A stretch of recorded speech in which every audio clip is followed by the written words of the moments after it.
Salam semuanya, apa kabar? Saya berharap kita dalam keadaan sehat. Sebelum kita memulai ibadah kita pada hari ini, alangkah baiknya kita bersatu dalam doa. Doa dimulai. Tuhan Yesus yang luar biasa, terima kasih atas kesempatan buat hari ini kami bisa diam di hadirat-Mu. Itu semata karena kasih dan cinta-Mu yang luar biasa dalam kehidupan kami. Terima kasih Tuhan, sepanjang satu minggu Engkau selalu menyertai dan melindungi kami. Dia dapat kami membalas selain mengucap syukur di hadapan-Mu. Bapa yang luar biasa, sebentar lagi kami akan memulai ibadah kami ini Tuhan. Kami serahkan seluruh rangkaian ibadah, mulai dari awal, pertengahan hingga akhirnya kami serahkan ke dalam tangan pengasihan-Mu. Tuhan Yesus yang luar biasa, kami juga berdoa buat para pengurus dan pelayan-Mu yang ambil bagian dalam pelayanan hari ini Tuhan. Mari Engkau berkati mereka satu persatu, menambahkan talenta dan berkat-Mu dalam kehidupan mereka. Terima kasih Tuhan Yesus, inilah kehidupan kami dan inilah ibadah kami serahkan ke dalam tangan pengasihan-Mu. Di dalam nama Yesus Kristus kami sudah berdoa dan mengucap syukur. Amin. Selamat beribadah, Tuhan Yesus memberkati. Shalom Jemaat GB Kedoya, apa kabarnya minggu ini? Masih baik dong, luar biasa. Sekarang kita semua siap menyerahkan Tuhan, amin. Amin. Hayo dalam nama Tuhan Yesus, kita siap.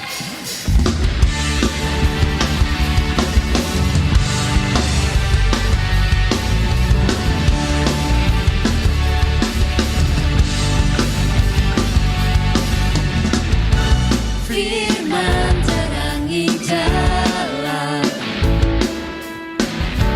perisai iman di setiap waktu, lindungiku dari segala, tak pernah ku ragu karena Dia bersama, setia menjaga dengan kuasa mulia.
Semua mahkota dunia kan ku letakkan, semua pujian manusia tak ku hiraukan, karena tak ada satupun yang dapat gantikan. Hanya Kau yang kudus dan hanya Kau terbesar. Kau yang layak, Kau yang layak, Kau yang layak disembah.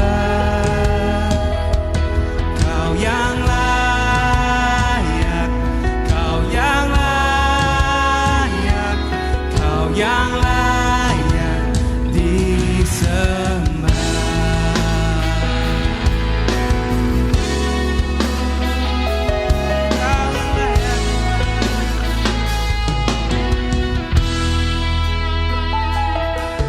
Kau dekat dengan semua yang memanggilmu.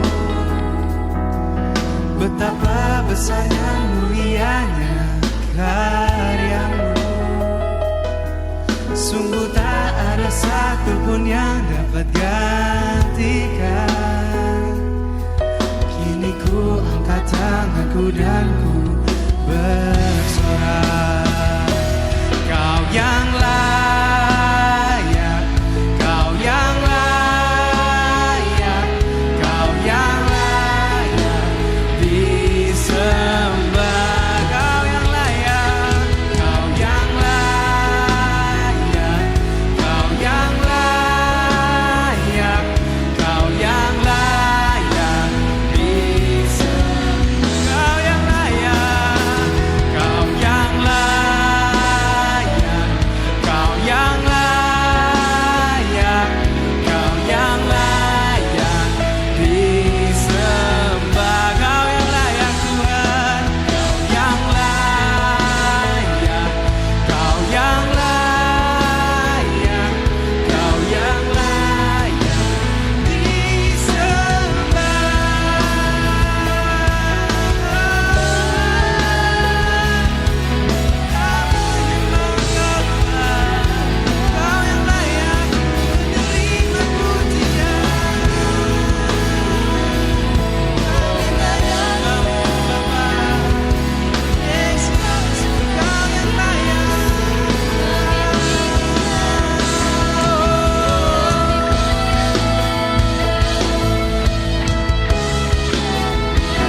kami puji, kami sembah, karena Kau yang layak, yang layak, Kau yang layak, Kau yang layak disembah. Kau yang layak, Kau yang layak, Kau yang layak,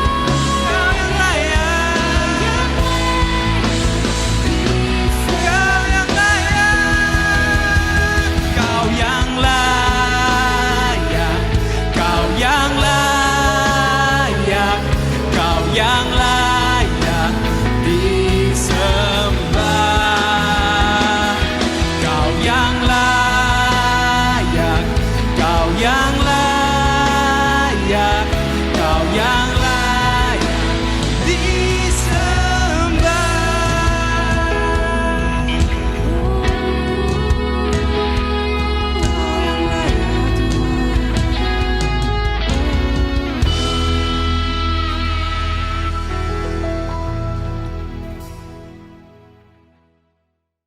Mari kita siapkan hati kita mau mendengar firman Tuhan.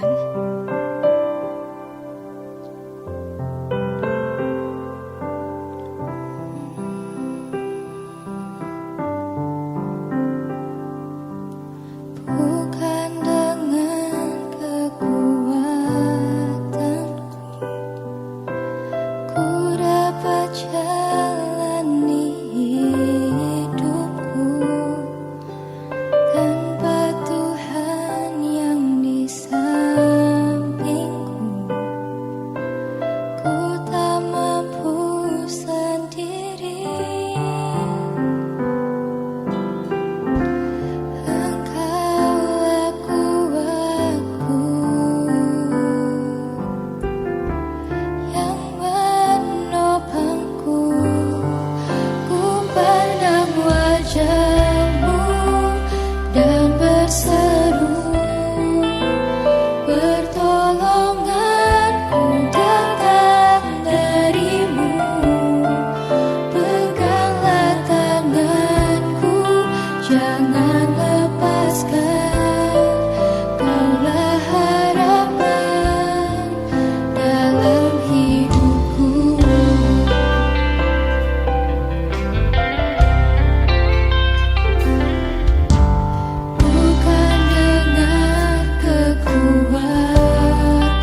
berdoa. Tuhan, kami bersyukur untuk ibadah hari ini. Biarlah puji-pujian yang kami naikkan boleh menyenangkan hati Tuhan. Sebentar kami akan mendengarkan firman Tuhan. Kami mau mempersiapkan hati kami terbuka seperti tanah yang subur yang akan ditanami oleh benih firman-Mu. Tuhan memberkati hamba-Mu yang akan menyampaikan firman Tuhan. Biar semua yang disampaikan boleh meneguhkan kami, menguatkan hati kami, mendewasakan kami. Kami bersyukur dan mempersiapkan hati kami untuk mendengarkan firman Tuhan. Di dalam nama Tuhan Yesus kami berdoa. Amin. Shalom jemaat yang dikasihi Tuhan, senang sekali saya Pendeta Rubin Adi Abraham bisa menjumpai Anda lagi. Hari ini saya akan menyampaikan firman dengan judul 4 jurus mengalahkan roh antikristus. Daniel 11 ayat 31 dan 32 berkata, tentaranya akan muncul, mereka akan menajiskan tempat kudus, benteng itu, menghapuskan korban sehari-hari dan menegakkan kekejian yang membinasakan. Dan orang-orang yang berlaku fasik terhadap perjanjian akan dibujuknya sampai murtad dengan kata-kata licin. Tetapi umat yang mengenal Allahnya akan tetap kuat dan akan bertindak. Saudaraku, Alkitab menubuatkan bahwa pada akhir zaman akan muncul seorang antikristus yang akan berusaha untuk menguasai seluruh dunia. Namun sekarang ini pun roh antikristus sudah merajalela kemana-mana. Dan mereka memiliki nilai-nilai yang sangat bertentangan dengan nilai kerajaan Allah, kingdom values. Dan mereka ingin menguasai manusia di dalam kesesatan. Tetapi ada satu kunci yang Alkitab katakan, bagaimana kita bisa menang atas semuanya itu. Firman berkata, tetapi umat yang mengenal Allahnya, mereka akan tetap kuat dan mereka akan bertindak. Rupanya pengenalan akan Allah adalah kunci atau jurus yang sangat ampuh untuk kita bisa mematahkan roh antikristus pada akhir zaman ini. Saudara, untuk mengenal Tuhan, kita harus mengalami pertumbuhan secara rohani. Karena pengenalan Tuhan itu sesuatu yang sifatnya progresif. Nah, dalam 2 Petrus 1 ayat 5-7, Alkitab berkata demikian. Justru karena itu kamu harus dengan sungguh-sungguh berusaha untuk menambahkan kepada imanmu kebajikan, dan kepada kebajikan pengetahuan, dan kepada pengetahuan penguasaan diri, kepada penguasaan diri ketekunan, dan kepada ketekunan kesalehan, dan kepada kesalehan kasih akan saudara-saudara, dan kepada kasih akan saudara-saudara kasih akan semua orang. Saya melihat di sini ada 4 jurus untuk kita bisa mengalahkan roh antikris yang berbeda dengan Roh Kudus yang ingin menguasai kehidupan kita. Jurus yang pertama adalah beriman. Ayat 5 tadi berkata, jadi tambahkanlah kepada imanmu kebajikan. Jadi poin yang pertama, untuk kita menjadi pengikut Kristus sejati dan menolak roh antikristus adalah kalau kita beriman. Apa itu beriman? Beriman artinya percaya bahwa Yesus adalah juru selamat. Dan orang yang percaya bahwa Yesus adalah juru selamat akan memiliki hidup kekal. Barang siapa percaya kepadanya tidak binasa, melainkan beroleh hidup yang kekal. Dan Yohanes 1 ayat 12 mencatat bahwa orang yang percaya kepada Yesus diangkat menjadi anak Allah. Dulu kita adalah budak dosa. Tapi kalau kita bertobat dan percaya kepada Yesus, kita menjadi anak Allah, anak raja di atas segala raja. Status kita berubah. Hidup kita tidak sama lagi. Saya percaya orang yang beriman kepada Yesus, hidupnya akan berubah. Saulus adalah seorang penganiaya jemaat. Tapi dia ketemu Yesus di depan pintu gerbang kota Damsyik. Dia bertobat. Dia diubah menjadi Paulus. Rasul yang menanam begitu banyak gereja dan menulis hampir setengah kitab dalam perjanjian baru. Seburuk apapun masa lalu saudara, ketika engkau percaya kepada Yesus, Tuhan memberikan masa depan yang indah bagi kita. Saudara sekalian, saya ini anak pendeta. Belum lahir aja saya sudah ke gereja, ikut di perutnya ibu saya. Saya pikir orang tua saya kan anak Tuhan. Jadi saya adalah cucunya Tuhan, karena saya anaknya mereka. Tapi rupanya Allah tidak pernah punya cucu, Allah hanya punya anak. Maksudnya setiap orang itu harus bertobat secara pribadi, menerima Yesus sebagai juru selamat. Nah, saya ini diharuskan pergi ke gereja dari kecil, tapi saya belum mengalami kelahiran baru. Sampai satu kali pada waktu liburan saya pergi ke Surabaya, mau bermain dengan sepupu saya di sana. Ternyata setelah sampai dia bilang, besok saya mau ikut retreat 4 hari. Jadi kamu ikut saja, sebab kalau nggak ikut, nggak ada teman yang mengajak kamu main selama 4 hari. Akhirnya saya terpaksa ikut, saudara. Lalu ikut retreat itu hari pertama, kedua, ketiga, keempat, dari pagi sampai malam. Menyanyi lagu-lagu rohani, mendengarkan khotbah. Aduh, saya rasa kesel karena di rumah pun malas ke gereja. Sekarang malah ikut retreat. Tapi malam terakhir ketika saya sedang mendengarkan khotbah dan saya lagi ngantuk-ngantuk, tiba-tiba ada orang kesurupan, langsung teriak, "Ciat!" Dia datang ke mimbar, dia mau pukul tuh pendeta. Tapi pendeta dengan tenang berkata, "Dalam nama Yesus, setan keluar." Orang itu jatuh terpelanting berkali-kali. Dan kemudian akhirnya didoakan terus.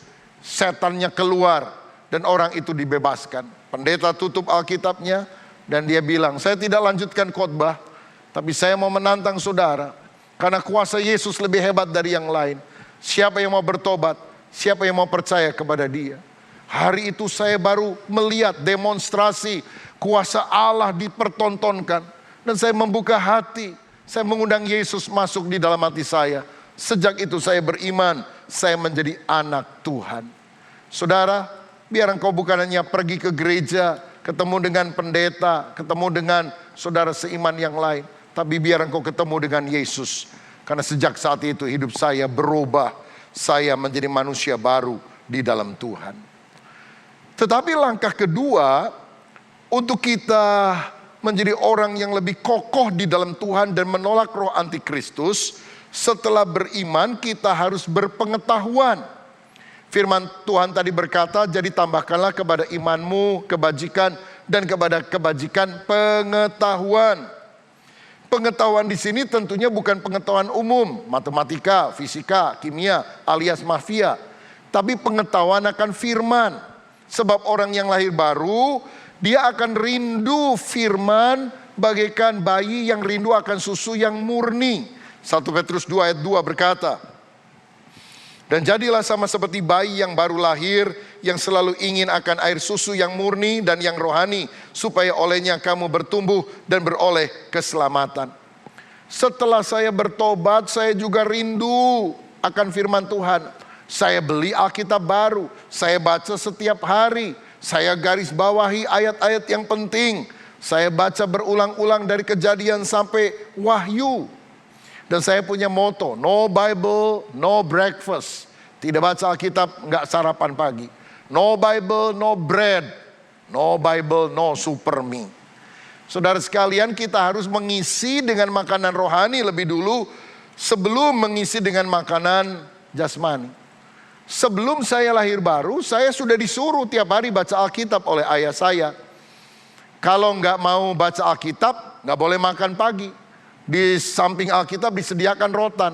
Kalau nggak mau baca Alkitab, di rotan malah. Waduh. Tetapi dulu saya baca Alkitab terpaksa. Setelah lahir baru, saya membaca Alkitab dengan sukacita. Bahkan kemudian saya rindu mengenal Tuhan dan firman-Nya lebih dalam. Itulah yang mendorong saya untuk melanjutkan studi di bidang teologi di sekolah Alkitab. Untuk S1, program S2, bahkan program S3. Karena kerinduan untuk mengenal Tuhan dan firman-Nya mendorong hati saya untuk belajar. Hosea 4 ayat 6a berkata, "Umatku binasa karena tidak mengenal Allah." Dalam terjemahan lama dikatakan umatku binasa karena tidak berpengetahuan, lack of knowledge. Saudara, berapa banyak orang menemui kebinasaan, tidak memiliki hidup kekal karena kita tidak mengerti Tuhan dan kehendak-Nya. George Barna Group, sebuah kelompok peneliti kekristenan di Amerika Serikat menunjukkan bahwa pada masa ini generasi Y, milenial dan Z yaitu orang-orang pada usia remaja hingga dewasa muda, hanya 4 sampai maksimal 6% yang punya biblical worldview. Artinya mereka hanya 4-6% yang ngerti prinsip-prinsip Alkitab yang dijabarkan di dalam firman Allah. Karena rupanya mereka tidak belajar tentang apa yang ada di dalam Alkitab. Dan ini tentu sulit untuk membuat orang bertumbuh. Satu kali setelah habis kebaktian, ada seorang yang datang kepada saya dan berkata, "Pak Pendeta, bolehkah saya minta didoakan?" Lalu dia cerita masalahnya. Saya bilang, "Percaya, apapun yang terjadi Tuhan punya rencana yang baik. Kamu harus tetap tekun, setia seperti Ayub." Ingatkan kisah Ayub, dia bingung. Dia bilang, "Siapa ya?" Wah, saya harus ceritakan kisah Ayub yang ada dalam Alkitab. Rupanya dia nggak pernah ke sekolah minggu, dia nggak pernah dengar cerita Ayub. Tidak punya biblical worldview, tidak punya prinsip-prinsip pola pikir mengatasi masalah berlandaskan firman Tuhan. Saya ngomong lagi, kita ini harus setia kepada Tuhan, bahkan di tengah ancaman seperti Sadra, Mesa, Abednego dilempar ke dapur api, tapi justru mereka dilindungi Tuhan. Orang itu bengong lagi. Saya tanya, ngerti nggak Sadra, Mesa, Abednego siapa? Nggak tahu. Saya akhirnya harus menjelaskan lagi. Jadi seperti guru sekolah minggu ini. Saudara sekalian, betapa pentingnya orang dari sejak kecil mengenal firman Tuhan. Dan masa yang paling baik untuk mengajar orang kisah-kisah Alkitab dari Kejadian sampai Wahyu adalah pada masa sekolah minggu. Jangan cuma dengar cerita si kancil dan pelanduk, saudara sekalian. Tapi harus mengerti firman Tuhan. Sebab kalau sudah lewat masa sekolah minggu, tidak ada lagi kesempatan untuk kita secara berurutan mendengar kisah-kisah Alkitab. Dan orang yang mendengarkan kisah Alkitab punya pengetahuan akan firman, itu akan lebih teguh ketika godaan datang. Misalnya, ketika dia menjadi seorang pemuda, dan kemudian ada godaan untuk berzina datang, maka dia diingatkan kisah Yusuf yang diganggu oleh istri Potifar. Tapi Yusuf lari keluar, bukan lari ke dalam ataupun lari di tempat. Pada waktu dia menghadapi tantangan yang besar, rasanya sudah di luar ambang batas kemampuannya. Dia diingatkan kisah Alkitab. Daud yang kecil mengandalkan Tuhan, menang atas raksasa yang bernama Goliat. Pada waktu orang-orang mulai mengancam, penderitaan aniaya datang, kita diingatkan kisah Stefanus yang tidak mau menyangkal Kristus, sehingga akhirnya dia melihat Yesus berdiri di sebelah kanan Allah Bapa menyambut dia. Saudara, betapa pentingnya kita mengerti pengetahuan firman Tuhan yang membuat iman kita makin bertumbuh. Itulah yang mendorong hati saya untuk kita bisa membangun The Journey, sebuah museum Alkitab yang modern dengan peralatan canggih, supaya kita bisa show the Bible, menunjukkan Alkitab, kisah dari Adam Hawa sampai pada kenaikan Tuhan ke sorga dan kedatangannya kembali, kisah dari Kejadian sampai Wahyu. Sebab orang mungkin pada masa kini agak enggan membaca Alkitab yang tebal. Tapi kalau mereka bisa masuk ke tempat itu dan melihat museum Alkitab modern, mata rohaninya dicelikan dan mereka akan ditantang untuk percaya kepada Yesus Kristus. Saudaraku, roh antikris ingin menarik kita jauh daripada Tuhan dan kebenaran. Tapi ada jurus untuk mengatasi roh antikris sehingga kita bisa berkemenangan. Yang pertama, kita harus beriman. Yang kedua, kita harus berpengetahuan. Tetapi yang ketiga, saya lihat kita harus berkarakter Kristus. 2 Petrus pasal 1 tadi, ayat 3 dan 4 berkata, "Karena kuasa ilahinya telah menganugerahkan kepada kita segala sesuatu yang berguna untuk hidup yang saleh oleh pengenalan kita akan Dia yang telah memanggil kita oleh kuasa-Nya yang mulia dan ajaib. Dengan jalan itu Ia telah menganugerahkan kepada kita janji-janji yang berharga dan yang sangat besar, supaya olehnya kamu boleh mengambil bagian dalam kodrat ilahi dan luput dari hawa nafsu duniawi yang membinasakan dunia." Intinya adalah orang yang mengenal Allah akan punya kodrat ilahi, sifat ilahi, yaitu sifat manusia baru sebagai orang yang percaya kepada Yesus. 2 Korintus 5 ayat 17 berkata, jadi siapa yang ada dalam Kristus, dia adalah ciptaan yang baru. Yang lama sudah berlalu, sesungguhnya yang baru sudah datang. Dan karakter Kristus itu akan menghasilkan dua hal. Yang pertama, dia akan membuat kita hidup saleh. Dan itu bicara soal karakter yang baik yang kita miliki. Ayat 5-7 tadi menunjukkan 7 hal. Iman, kebajikan, pengetahuan, penguasaan diri, ketekunan, kesalehan, dan kasih. Tuhan tidak ingin kita hanya tahu banyak ayat-ayat firman, tapi karakter kita harus diproses menjadi serupa seperti Kristus. Kita membaca 4 Injil, Matius, Markus, Lukas, Yohanes dalam Alkitab.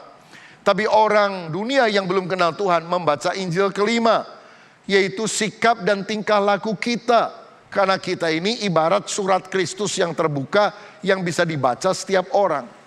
Saudaraku, hati yang bertobat hanya Tuhan yang lihat. Tapi buah pertobatan harus bisa dilihat oleh orang lain. Dan apa yang dilihat orang lain yang menunjukkan kita sudah bertobat lahir baru? Yaitu buah-buah pertobatan. Karakter yang saleh yang makin hari makin seperti Tuhan Yesus.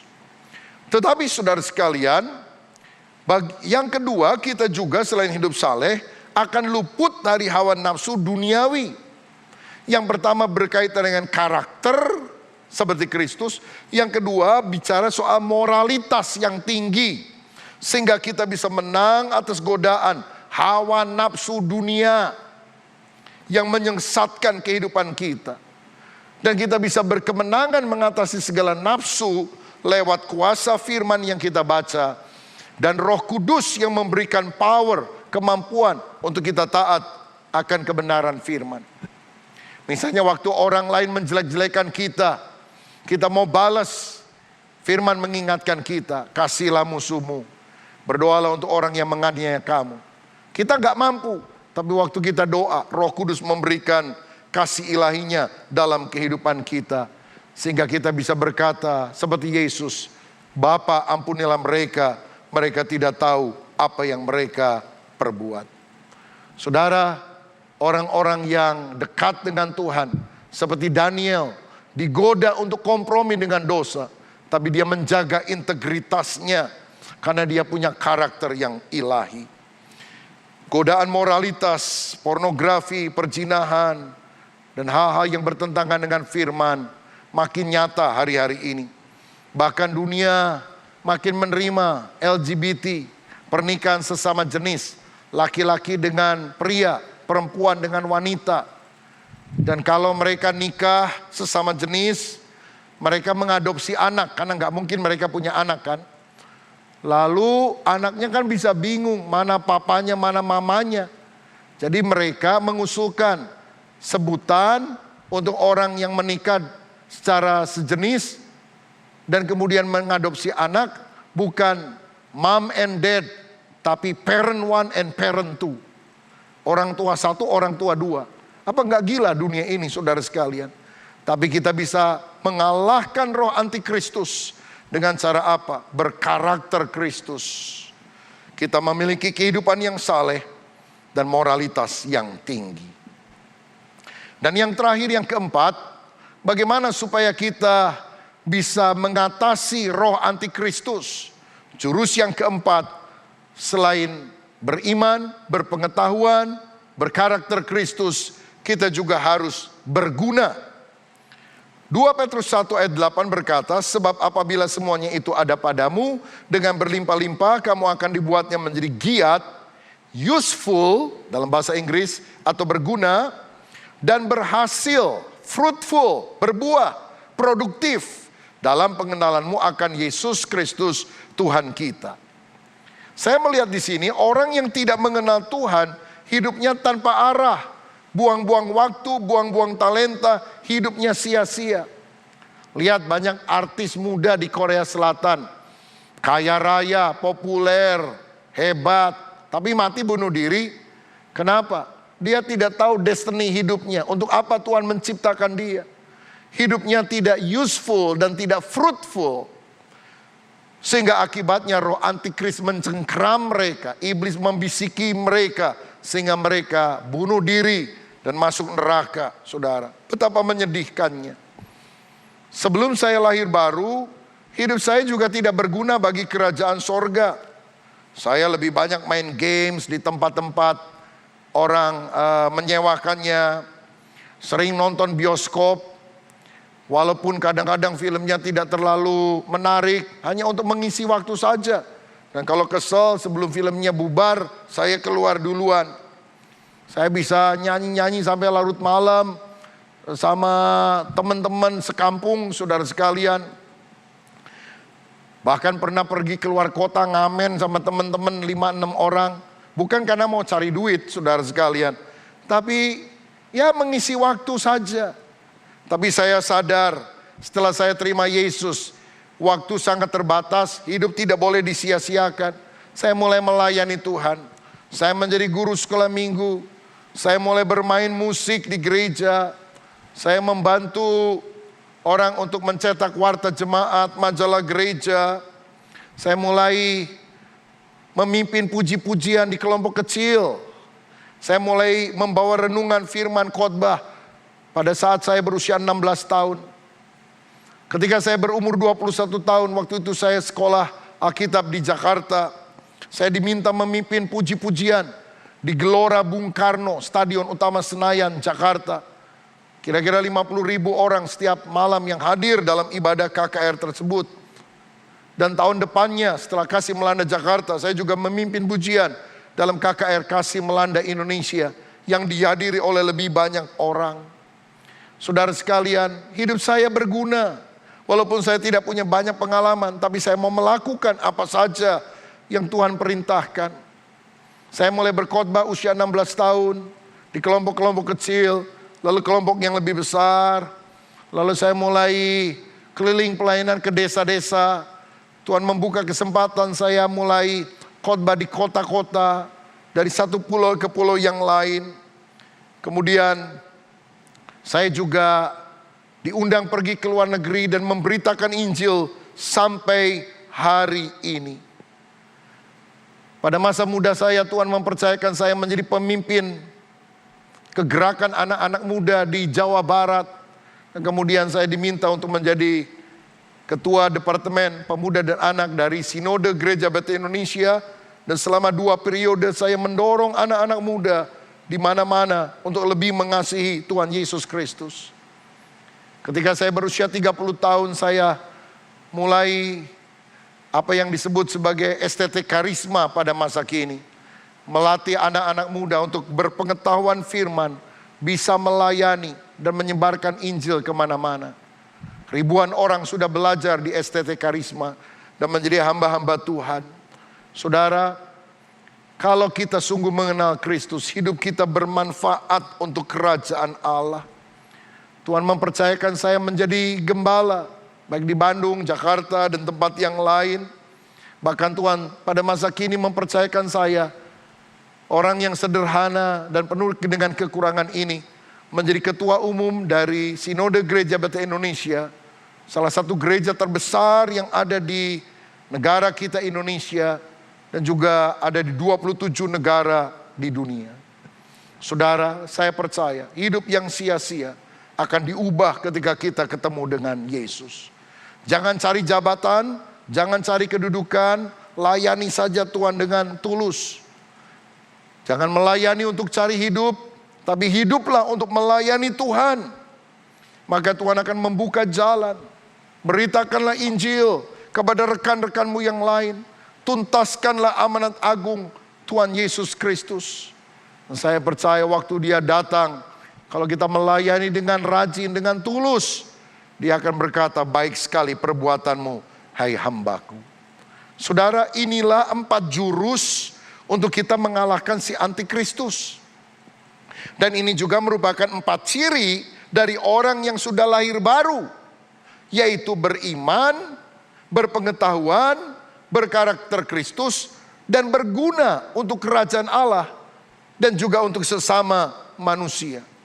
Dan orang yang memiliki 4 jurus ini, yang merupakan ciri orang yang benar-benar lahir baru, tidak akan pernah menjadi pengikut antikristus pada akhir zaman. Wahyu 13 ayat 8 berkata, dan semua orang yang diam di atas bumi akan menyembahnya, menyembah si antikristus, yaitu setiap orang yang namanya tidak tertulis sejak dunia dijadikan di dalam kitab kehidupan dari anak domba yang telah disembelih. Tuhan tahu siapa yang akan menyembah antikristus, yaitu orang yang dari sejak semula, dari sejak awal, namanya tidak pernah dicatat dalam kitab kehidupan. Kalau saudara percaya Yesus lahir baru, namamu sudah tercatat di dalam kitab kehidupan. Dan orang yang namanya tercatat dalam kitab kehidupan, orang yang lahir baru tidak akan pernah menyembah antikristus. Dan Tuhan sudah mengetahuinya, bahkan sejak dunia ini belum dijadikan. Sehingga kita tidak usah takut. Seakan-akan nanti antikris akan datang, waduh, akan menyiksa kita, nanti kita menyangkal Tuhan. No. Hiduplah di dalam 4B tadi. Beriman, berpengetahuan akan firman, berkarakter Kristus, dan hidup berguna bagi kerajaan Allah dan sesama. Saya percaya orang semacam itu akan menjadi murid Kristus sejati yang memberitakan kabar baik. Dan antikris tidak akan bisa menguasai kita karena Roh Kuduslah yang ada dalam hidup kita. Apakah ada di antara saudara yang hari ini ingin sungguh-sungguh menjadi murid Kristus? Bahkan seandainya antikris atau roh antikris itu mulai datang, kita tidak akan pernah menyembah dia. Kita tidak akan pernah menyangkal Kristus. Karena kita sungguh yakin bahwa Kristus adalah Raja dalam kehidupan kita. Kalau engkau sungguh-sungguh mau bertumbuh di dalam Kristus, bukalah hatimu. Jadikanlah Tuhan sebagai juru selamat, sebagai Tuhan dan Raja. Hidupmu akan diselamatkan. Dan hidupmu akan berguna dan berbuah, useful and fruitful bagi kerajaan sorga. Tuhan Yesus memberkati. Saudara sekalian, sekarang kita akan nyanyikan sebuah pujian, dan biar kita mempersembahkan hidup kita untuk kemuliaan Tuhan. Menyenangkanmu, senangkanmu, hanya itu kerinduanku. Menyenangkanmu, senangkan hatimu, hanya itu kerinduanku. Tuhan, ku mau menyenangkanmu. Tuhan, bentuklah hati ini. Tuhan, bentuklah hati ini. Amin. Jadi bejana untuk hormatmu, cemerlang bagai emas murni. Tuhan, ku serahkan hidupku. Amin. Semua ku berikan padamu. Kuduskan, kuduskan hingga tulus selalu. Agar apa? Agar aku menyenangkanmu. Mari angkat hatimu, katakan, menyenangkanmu, senangkanmu, hanya itu kerinduanku. Menyenangkanmu, senangkan hatimu, hanya itu kerinduanku. Mari kita berdoa. Di tengah arus dunia yang ingin menyeret kami untuk menjadi lebih serupa dengan dunia ini, dan bahkan menjadi pengikut dari roh antikristus, kami mau percaya kepada Yesus Sang Juru Selamat. Kami mau bertumbuh mengenal Engkau lebih dalam. Kami beriman, berpengetahuan, berkarakter Kristus, dan berguna untuk Tuhan dan sesama. Saya percaya ketika kami memiliki sikap hidup demikian, kami akan menjadi pengikut Kristus sejati. Tuhan, kalau ada di antara kami yang ragu-ragu, apakah kami pasti diselamatkan atau tidak, biar kami bertobat dari segala dosa, membuka hati mengundang Yesus sebagai Tuhan dan Juru Selamat, lahir baru, terus maju di dalam Tuhan, sehingga yang kami ikuti bukan antikristus yang menyesatkan, tapi Kristus, Raja, Tuhan di atas segalanya. Dalam nama Yesus kami berdoa. Haleluya. Amin.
الذي يجمعنا اليوم القدس وفلسطين. Tambah wawasan Anda melalui seminar teologi online bersama Pendeta Dr. Rubin Adi Abraham mengenai konflik Yerusalem dan masa depan dunia. Diadakan setiap Kamis 3, 17, dan 24 September jam 7 malam. Disiarkan secara streaming melalui YouTube channel Rubin Adi Abraham TV. Jangan lewatkan.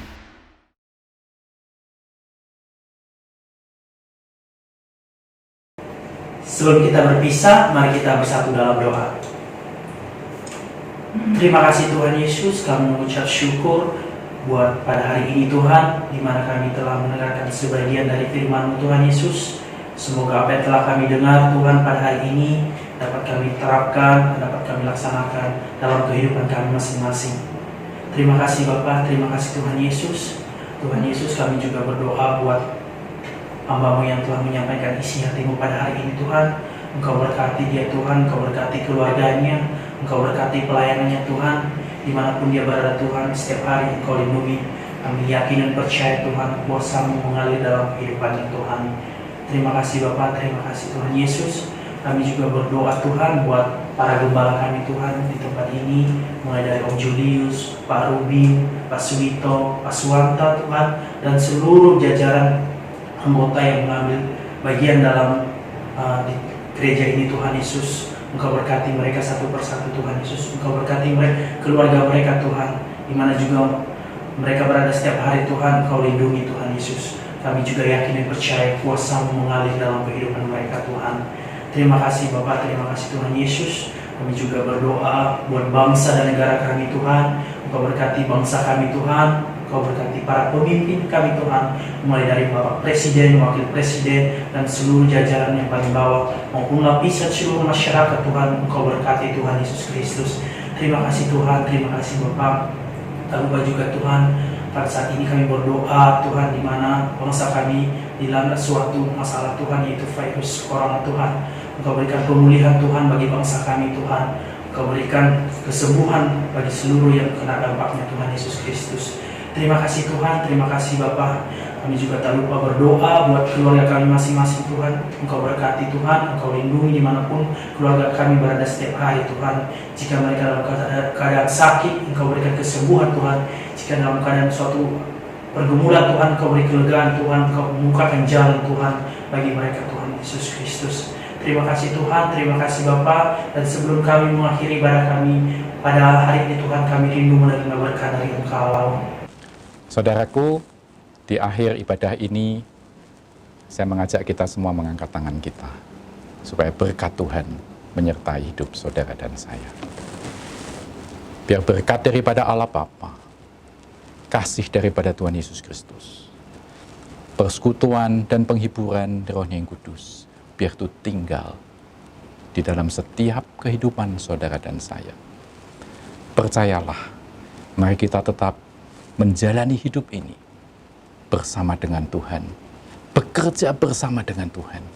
Maka saya percaya kita akan memuliakan Dia, dan Tuhan akan disukakan dan akan membawa kembali sukacita itu di dalam kehidupan nyata kita, sehingga kita semua, baik manusia maupun Tuhan, boleh disatukan di dalam sukacita yang luar biasa. Terima kasih Tuhan, kami mengucap syukur kepadamu, karena Engkau Tuhan yang tidak pernah meninggalkan kami. Biar berkat ini turun atas kita semua, mulai dari saat ini, bahkan sampai selama-lamanya. Yang percaya bersama-sama kita katakan, amin. Tuhan memberkati. Salam sehati.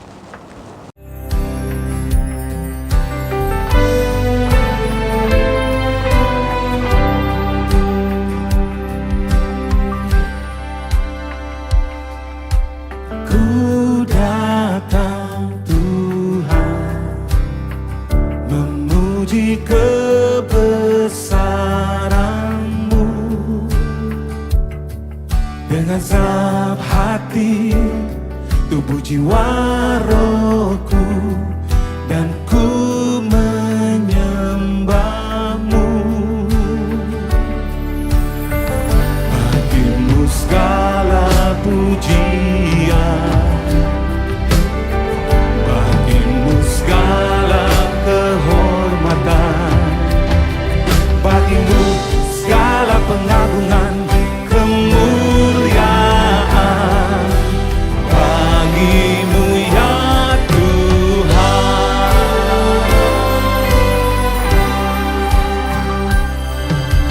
Ku datang Tuhan, memuji kebesaran-Mu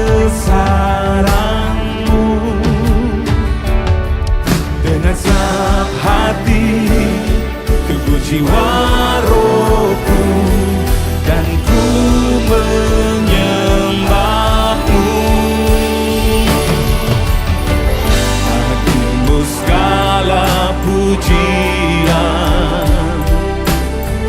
bagimu segala kehormatan, bagimu segala pengagungan, kemuliaan, bagimu ya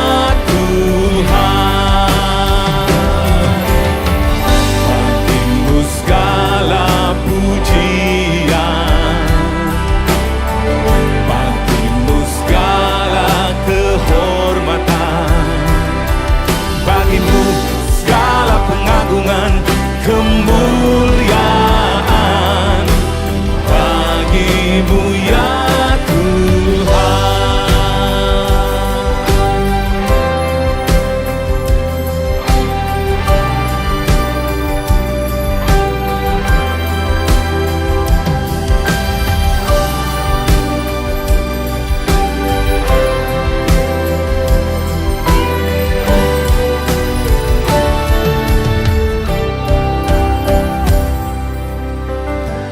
bagimu segala pujian, bagimu segala kehormatan, bagimu segala pengagungan, kemuliaan,